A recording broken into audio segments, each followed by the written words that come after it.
Bien-aimés dans le Seigneur, je vous salue dans le précieux nom de notre Seigneur Jésus-Christ et je vous dis merci de nous recevoir encore ce soir chez vous à la maison, de recevoir bien sûr le magazine Menuram, votre magazine socio-chrétien, le magazine qui vous édifie par la parole de Dieu. Nous sommes là ce soir pour un nouveau numéro, mais qui est la suite d'un thème que nous avons exploité dernièrement. Nous avions commencé dernièrement, allais-je dire, avec notre invité maison, le pasteur Tim Grace, l'un des pasteurs assistants au centre évangélique La Résurrection. Donc, nous poursuivons notre thème, la maternité de l'épreuve, ce soir encore. Bonsoir, pasteur Tim Grace. Bonsoir, ma sœur. Dieu nous a fait grâce, vous voyez. Oui. Nous sommes revenus pour la suite du thème que nous avons commencé dernièrement. La maternité de l'épreuve. Oui, oui, la maternité de l'épreuve. Yes. Pasteur, dernièrement, vous nous aviez dit sur ces plateaux que vous aviez défini la maternité.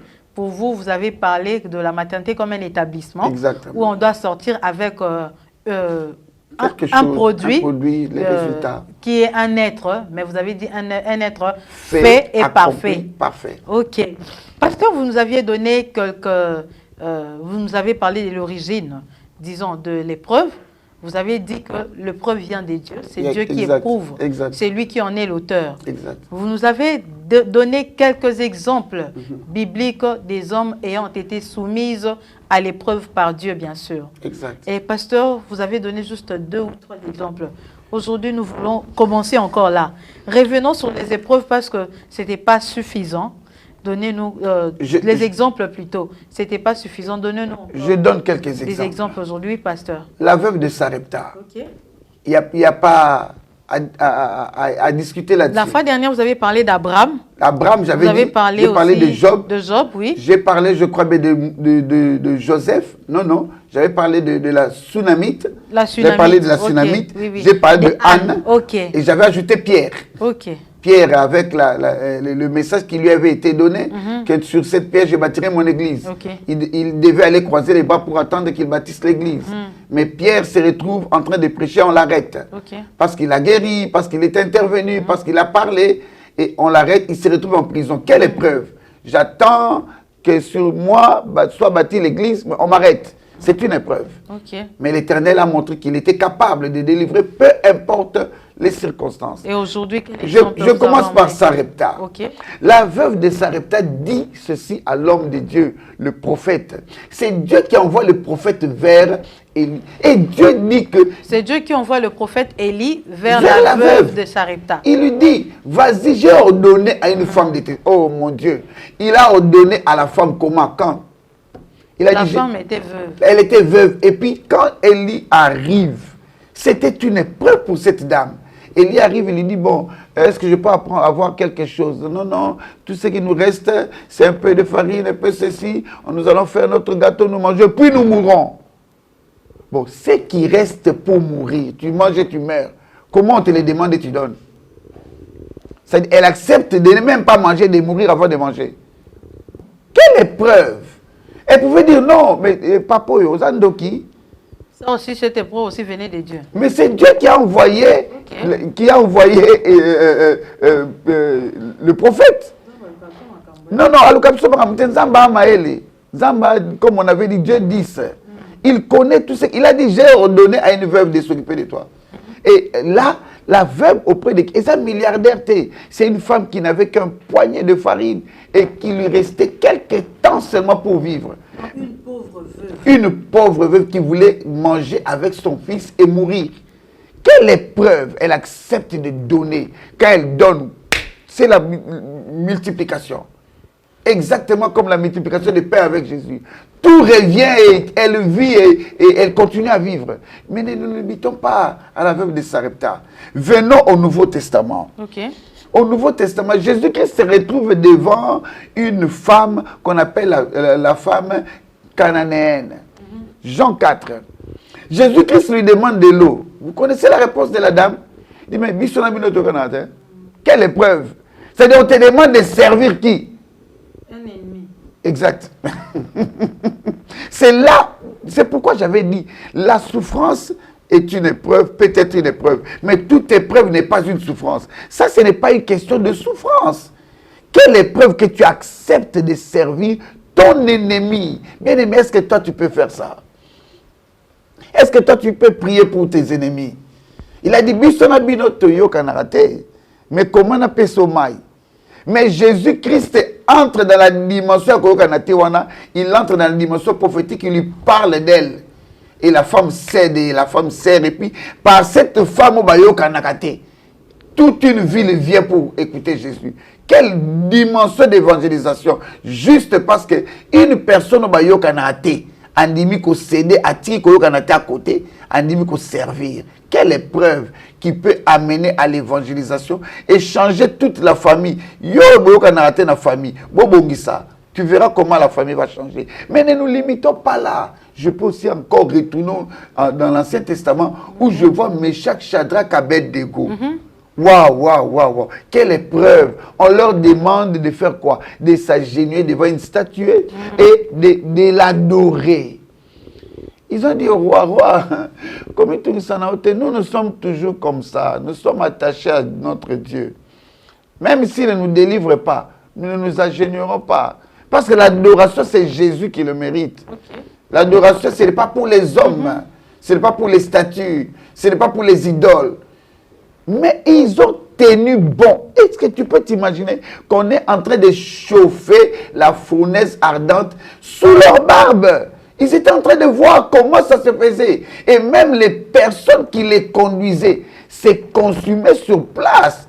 Mais ils n'ont pas cédé. Bien-aimé, ne cède pas devant la pression, devant les problèmes que tu es en train de vivre, devant les épreuves.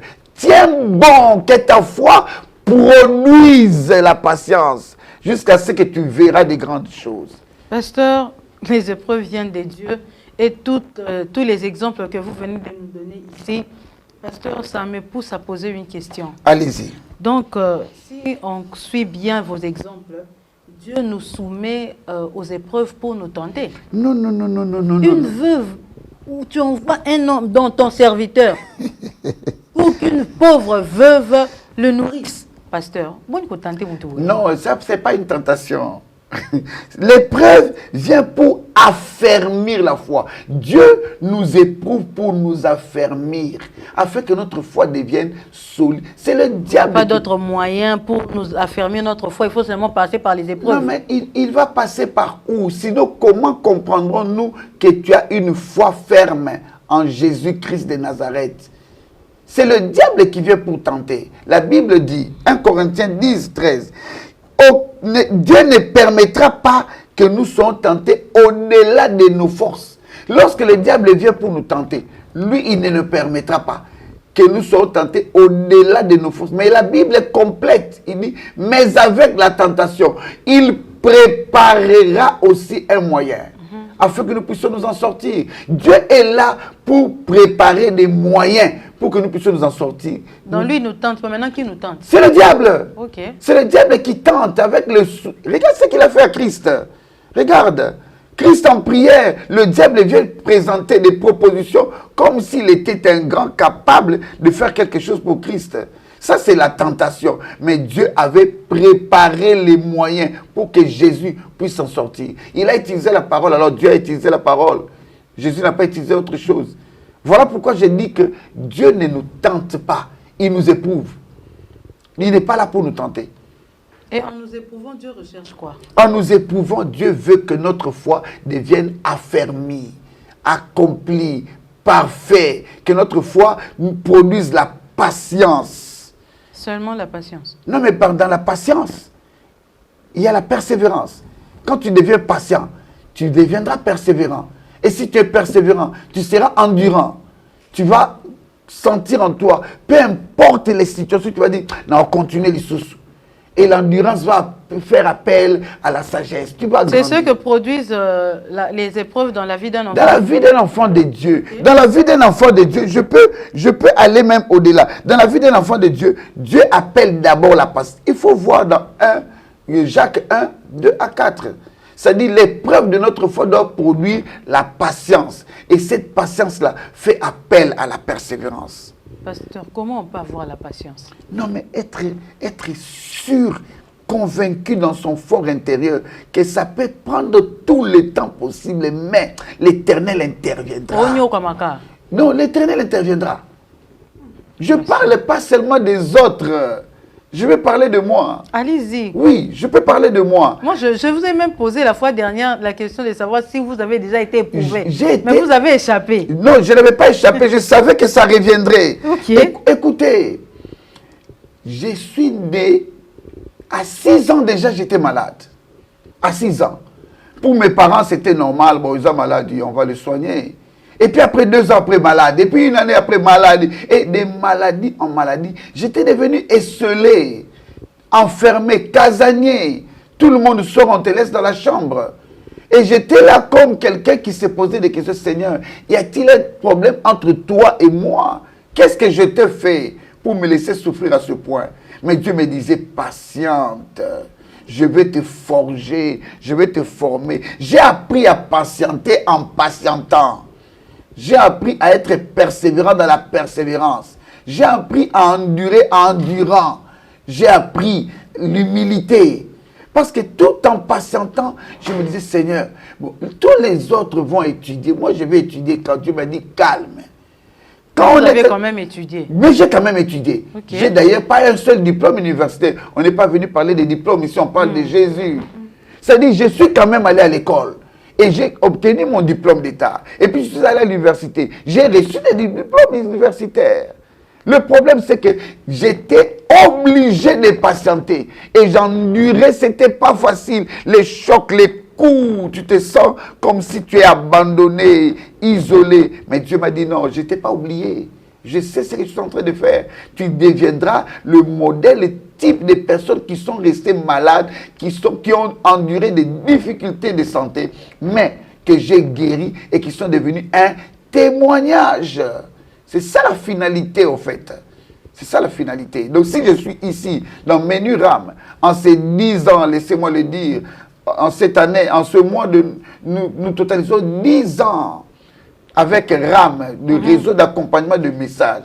En ces 10 ans... RAM qui a donné naissance à ce magazine. Okay. Donc, comprenez que Dieu avait une mission et de cette maladie-là, de ces épreuves de maladie, est sorti RAM. C'est pourquoi j'ai parlé de maternité, de ces douleurs, de ces épreuves. Est sorti RAM, est sorti un prédicateur, est sorti un serviteur de Dieu, est sorti un monsieur qui est capable de un ministère tout entier et un don pour l'Église.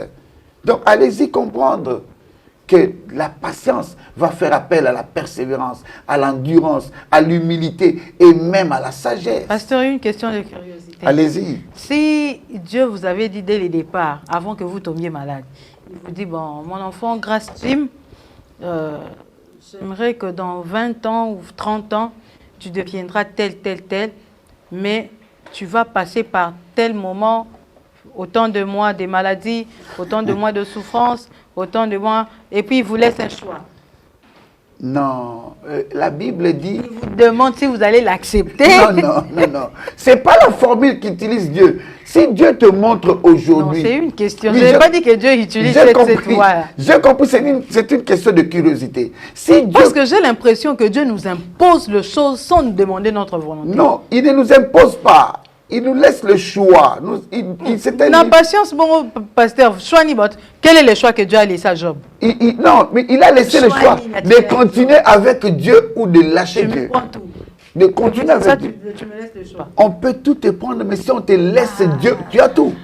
C'est ça le problème. C'est ça le chrétien d'aujourd'hui. Le chrétien pense qu'avoir l'argent, c'est ce qui est suffisant. Mais l'argent répond à tout. Non, mais Moïse pose la question à Dieu. Mais qu'est-ce que nous allons faire? Et Dieu répond comment? N'ai-je pas dit que je serai avec vous? Le plus important, Dieu est là. Ce n'est pas le reste. Écoute ce que Esdras dit. Il dit, nous aurons eu honte. Nous aurons eu honte de demander l'escorte au roi. Parce que le plus important, Seigneur, que ta bonne main soit sur nous. Parce que si ta bonne main est là, et si l'escorte, toi, c'est ça le secret. C'est-à-dire que la présence de Dieu soit là. Dieu ne nous impose pas. Il ne nous impose rien. En tout cas, Dieu ne nous impose rien. Mais seulement, il nous laisse le choix de continuer avec l'invisible ou de continuer avec ce que nous voyons. Même pour les saluts, il nous laisse un choix. Il nous laisse un choix. Il te dit, je mets devant toi la vie et la mort. Choisis la vie. Il te donne même un conseil. Il a un bon conseil. J'étais en train de dire, si Dieu me l'avait parlé avant, non. J'allais dire directement, oui, Seigneur, j'accepte. Hey, si Dieu te dit, regarde par quel chemin. Oui. Il ne me l'a pas dit, mais j'ai tenu bon. Parce que la Bible dit, les choses cachées sont à l'Éternel. Il ne le dira pas. Toi, crois seulement et tu verras la gloire de Dieu. Pasteur, les épreuves, la maternité de l'épreuve. Oui. Pasteur, vous savez que l'épreuve est dure, hein? Très dure. Et pendant dans la douleur de l'épreuve, quelle est l'attitude que nous devons avoir? Oh, vous savez, ça c'est une question qui tombe à pic. 1. Être focus. Être focus, c'est-à-dire? Être focus veut dire être focalisé sur ce qui est essentiel. Comme quoi? Fixer ses yeux sur Christ. Ok. Et fixer ses yeux sur ses objectifs. Fixer ses yeux sur ce que tu crois être vrai. Regarde Pierre, je prends l'exemple Matthieu 14, 21 à 31. Qu'est-ce qui se passe? Christ demande aux disciples de faire quoi? D'aller de l'autre côté. Parce qu'il venait de faire la multiplication de pain. Lui, il va à la montagne, les disciples traversent la rivière. Mais quand les disciples sont sur la mer, qu'est-ce qui se passe? Il y a un vent contraire. Parce que c'est que les gens ne savent pas. Il y aura toujours un vent contraire entre deux grandes épreuves. Il vient de passer l'épreuve de multiplication de pain. C'est-à-dire, Christ a multiplié les pains, ils ont mangé. Maintenant, il y a un autre témoignage qui les attend de l'autre côté. Mais il faut prier. C'est pourquoi Christ est allé prier. Et ils sont montés dans la barque. Mais c'est bien parce que Christ est revenu. Et il a marché sur les eaux. Ils ont constaté, ils ont crié fantôme. Jésus-Christ a dit, non, non, je suis là, c'est bien moi. Et Pierre, d'ici tais-toi, ordonne que je marche. Le courageux Pierre. Oui, Christ lui dit, viens. Il sort des eaux, il commence à marcher. Focus. Il avait son focus, son regard sur qui? Sur Christ. Voilà pourquoi l'eau ne lui dit rien. Parce qu'il est en train de marcher. Il dit à une personne, les épreuves ne diront rien si tu as tes regards fixés sur Jésus. 1. Focus. Être focus, c'est-à-dire, garde tes yeux sur Christ, sur ton objectif, sur le ciel. Ne perds pas le temps à regarder à gauche et à droite. Parce que lorsque Pierre constate que le vent était fort, comment il a constaté? C'est en regardant à gauche à droite.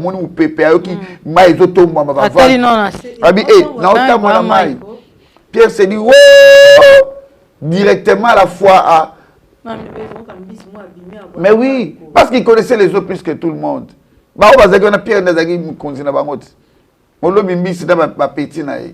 Parce qu'il était le plus âgé. Et il a commencé à s'enfoncer parce qu'il a perdu le focus. Bien-aimé, ne perds pas le focus. Garde les yeux sur Christ. Même dans ce que tu fais là dans ton entreprise, garde les yeux sur l'objectif. Même dans ton programme de mariage, garde les yeux sur ce que vous voulez faire. Ne te laisse pas te distraire par n'importe qui. Chérie, moi, Kalazongi. Je suis désolé, mon bail à Sikasaya. À sa personne après d'autres. Ça ne te laisse pas distraire. Garde le focus. Deuxième point, ma soeur. Demeurer dans la présence de Dieu. Lorsque tu gardes le focus, mais reste aussi dans la présence de Dieu. Attention. On peut garder le focus tout en étant loin de la présence de Dieu. Vacillant. On est un pied dedans, un pied dehors. Okay. Tu gardes le focus, mais tu es un pied dedans, un pied dehors. Et moi, on a de deux garçons. Si un garçon, celui qui est chrétien, s'il gagne l'argent vite, ok, il m'épouse. Mais entre-temps, je vis avec celui qui travaille à la banque parce que de l'autre côté, l'argent peut entrer. Non. Toi, tu es focus sur le mariage. Le mariage, tu es en train mais tu es en train de jauger deux hommes. Ça, c'est très dangereux. Reste dans la présence de Dieu. Dans la présence de Dieu, tu ne commettras pas de bêtises pareilles. Dans la présence de Dieu, tu fleuriras. Voilà pourquoi je parle de Nombre 17. Un sérieux problème dans la ville. Un sérieux problème en Israël. Pourquoi seulement Moïse, le sacrificateur? Pourquoi seulement Aaron? Pourquoi seulement votre famille? Et Dieu confond Corée. Pour les Israélites, la sacrificature était devenue comme un royaume. Un royaume, c'est de leur famille ou bien quoi? Et les Rubénites, les fils des Rubens, ils ont dit non. Oh, Abilam et Dathan, mais ça veut dire quoi ça? Hein? Comment ça, on peut donner ça à Lévi? Mais toute cette guerre-là, Dieu fait quoi? Dieu résout la guerre, il élimine 250 personnes avec l'équipe des contestateurs. Et puis la population se fâche contre Moïse. Ah non, nous ne sommes pas d'accord. Dieu dit, ok, pour ceux qui ne sont pas d'accord, dites-leur, amenez les verges dans ma présence. Mais pourquoi Dieu donne sa présence comme la réponse à une épreuve devant Moïse? Moïse était devant une situation compliquée. Quelle épreuve pour avaler ça? Moïse a dit non, Seigneur, regarde comment ils sont en train de me manquer du respect. Regarde, tout ça c'est toi. Dieu lui dit non, la réponse c'est ma présence. Celui qui demeure dans la présence, Dieu créera la distinction. Écoute ce que Dieu va faire. Il prend le bâton, il met devant la présence de Dieu. Mais Dieu prend ces bâtons-là. Tous les autres restent secs. Mais le bâton d'Aaron, la verge d'Aaron, 1, il pousse des moutons. 2, il fleurit. 3, il fait quoi? Il donne des amandiers. Des amandes, les fruits. C'est-à-dire, comment une tige sec peut donner des amandes? Comment on explique ça? Parce qu'un amandier, il faut plus ou moins 2 ans pour qu'il fleurisse. Un amandier. Non seulement plus ou moins 2 ans, il faut qu'il soit ensoleillé sérieusement. Donc, on fait des sommets pour qu'il soit sous le soleil en permanence. Un amandier. Et puis, un amandier, c'est un signe que l'hiver a commencé. C'est le premier arbre qui apparaît et qui laisse les fruits lorsque l'hiver a commencé. Mais imaginez-vous, ce n'était pas l'hiver. C'est dans une maison, une tente. Deuxièmement, il n'y avait pas de soleil. Mais il y avait le soleil levant dedans. Jésus était là. Troisièmement, ce n'est pas 2 ans, en une nuit. Une nuit. Donc l'Éternel est capable, lorsque tu acceptes de maîtriser la situation de l'épreuve que tu es en train de parcourir, l'Éternel est capable, si tu demeures dans sa présence, il appelle la guérison qui devait arriver dans 10 ans. Il l'appelle aujourd'hui, ça s'est fait aujourd'hui. Il appelle les solutions, l'argent, les finances, le mariage, tout ce que tu attends dans autant d'années. L'Éternel est capable de les appeler aujourd'hui. Le problème, deuxième élément, reste dans sa présence. Troisième élément, monter sous la parole. Nous avons des sérieux problèmes avec l'Église. Je ne veux pas dire avec des frères ou des sœurs, sinon on dirait, pasteur Alnaraba, sœur, t'es. Ce n'est pas le problème des sœurs. Le problème, c'est que les chrétiens ne montent pas sur la parole. Luc 5, 5. Pour renvoyer à tatami biblique. Exactement. C'est tatami biblique. C'est le secret de lutter devant les épreuves. Pierre a jeté le filet. Christ dans la dimension où il y a autant de maïté. Parce que juste après, la Bible dit quoi? Dans Luc 5, quand on lit 7, 8, 9, juste après, on voit Christ lui dire, maintenant, toi là, je ferai de toi un pécheur d'homme. Ça dit, ils ont des bandelines bango au début, le début de leur rencontre. Mais il dit quoi? Sur ta parole. Ça dit, je monte sur ce que tu as dit. Le problème, c'est à ce niveau-là.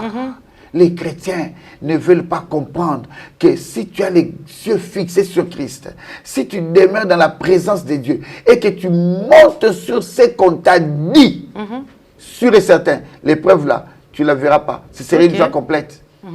Tu vas te dire, ah oui, c'est le hôtel, lobby, je serai différent. Donc, ce sont là les attitudes que nous devons avoir. Je prends les 3 attitudes à avoir. Pendant le moment les moments des épreuves. Pasteur, donnez-nous quelques éléments pouvant nous aider à garder une bonne attitude dans les épreuves. Les éléments, il y en a beaucoup. Hein? Oui, oui, quelques-uns seulement. Bon, je peux en citer 2, sinon 3. Ok. Lorsque tu es dans les épreuves, vérifie bien. 1. Qui est la personne d'abord biblique et puis de la vie courante que tu connais qui est passée par les mêmes épreuves et qui les a surmontées. Ok. Et là, je vais parler de se connecter aux personnes qui ont surmonté ces épreuves avant toi. Je peux prendre 1 Samuel chapitre 30, verset, je crois bien, 2 Samuel chapitre 8. Et regarde ce qui s'est fait. Un certain roi, Hadadézer, il a terrorisé son environnement. Tous les territoires avaient peur de lui. Mais il s'est fait qu'un certain David aussi est arrivé. Et David l'a terrassé, il l'a écrasé. Toi, qui était un roi qui a constaté que celui qui les terrorisait a fait quoi? Celui qui les terrorisait vient d'être battu par David. Non mais il vient vers David. Il dit à son fils, prends les vases d'or, vases d'argent, vases d'airain, va voir David, va le féliciter. Il se connecte à la victoire de David. Pour dire, yo beti mouto azao betabiso. Ce qui nous faisait souffrir, comme toi tu l'as vaincu. Alors félicitations, nous prenons cette victoire, nous la faisons mienne. Va vers les personnes qui ont vaincu ce que toi, tu n'arrives pas à vaincre. Mais de nos jours aussi, les gens ne racontent pas leur histoire. Oye bandeni que cette personne est passée par le chemin que moi je suis en train de passer maintenant. Et que cette personne-là l'a vaincu. C'est pourquoi je dis toujours à l'église, en commençant par mon église et puis toutes les églises de la ville de Kinshasa, pourquoi pas de la République démocratique du Congo. Du monde, on nous suit partout. Laissez les bien-aimés témoigner à l'église. Poussez les amis, les frères, les sœurs à témoigner de ce que l'Éternel a fait dans leur vie. Ne gardez pas ce que Dieu a fait pour toi-même, ne garde pas. Parce que le fait de parler, tu es en train d'édifier une personne sans le savoir. Il y a des jeunes filles qui sont en train de passer des temps compliqués dans les fiançailles. Vous ne savez pas qu'il y a des jeunes sœurs qui sont en train d'avorter dans les fiançailles parce qu'ils n'ont pas de guide, ils n'ont pas de modèle. Il y a des messieurs à l'église qui sont en train de vivre des vies de débauche parce qu'ils n'ont pas de modèle. Il y a des personnes dans les entreprises qu'on est en train de martyriser parce que vous ne donnez pas vos témoignages. Pourquoi? Tu as fait des exploits avec Dieu. Tu es passé par une difficulté. Dieu t'a relevé. Dieu a pourvu là où c'était impossible. Mais pourquoi tu n'en parles pas? Lorsque tu en parles, tu encourages quelqu'un. Ce que tu ne sais pas, tu es en train de bénir une vie quelque part en témoignant. Pasteur, en parlant des témoignages, donc si on comprend bien, la finalité des épreuves, ce n'est pas seulement d'affermir notre foi. Non. C'est aussi nous donner un témoignage. La finalité des épreuves, c'est que nous devenions des témoignages. Ok. C'est pourquoi, permettez-moi, avant de conclure avec ça, je vais donner un deuxième élément. Affronter l'épreuve. Ok. Aujourd'hui, les chrétiens, hormis le fait de se connecter à ceux qui ont réussi, se connecter, c'est-à-dire dans la prière, avec des offrandes, se connecter, aller vers eux, parler avec eux, maman, pour nous maintenir Moubali. Hein? Chrétienne. Mais il y a aussi affronter les épreuves. Aujourd'hui, nous avons peur des épreuves. Nous contournons des épreuves. Non. Écoute, Zacharie 4, verset 7. Qui es-tu, toi, grande montagne devant Zorobabel? Tu seras aplani. C'est-à-dire, la montagne peut se présenter comme un obstacle. Comme Zorobabel a regardé, il s'est dit, waouh, comment est-ce qu'on va construire? Et mais de la même manière que les épreuves aussi peuvent s'élever, les épreuves comme une montagne t'empêchant d'aller de l'autre côté. Ça peut peut-être même pas être physique, mais dans tes pensées, tu te dis, aïe, aïe, aïe, aïe, cette situation, comment je veux relever les défis? Non! Qui es-tu, toi, grande montagne? Dis à cette situation qui te dit, parce que c'est que les gens ne savent pas. La maladie parle. Les problèmes parlent. Tout ce que nous vivons là, ça nous parle. C'est que yo carapé. Et yo kaka. C'est pourquoi il faut leur parler. Qu'est-ce qu'ils n'entendent pas sur la terre? Tout entend. Bible le bim abelé, yoka, lola yoka, tout entend. Tu peux parler à l'arbre, tu peux parler. Jésus-Christ a parlé au figuier. Il lui a dit, allez, kauka. Le problème, c'est que nous ne voulons pas affronter. Nous devons être prêts à affronter la situation. Affronter dans la prière, resté ferme. Troisièmement, prier jusqu'à voir le signe. 1 Roi, chapitre 18, 41 à 46. Écoute, Élie dit à Akab, Akab, monte, mange et bois. J'entends les bruits qui annoncent la pluie. Mais il fallait que lui aussi rentre à la maison. Pourquoi il n'est pas rentré? Il est allé prier. C'est-à-dire, devant l'épreuve, prie, même si tu es malade. Là où tu es malade, là, tu pries. Parle même en langue. Prie. N'arrête pas jusqu'à ce que tu verras les signes. Élie se met à genoux, il met sa tête entre les genoux et il prie. Même si tu ne sais pas bien articuler les mots. Oh, comme Anne seulement. Anne était seulement là en train de... même tes lèvres. Non, mais Dieu entend le cœur. Dieu entend le cœur. Lorsqu'Élie met sa tête, est-ce qu'Élie nous donne la prière qu'il faisait? Mais il dit à son serviteur, va voir si elle a plu. Quand le serviteur lui dit, je vois une pomme de main, il dit, ok, c'est le signe.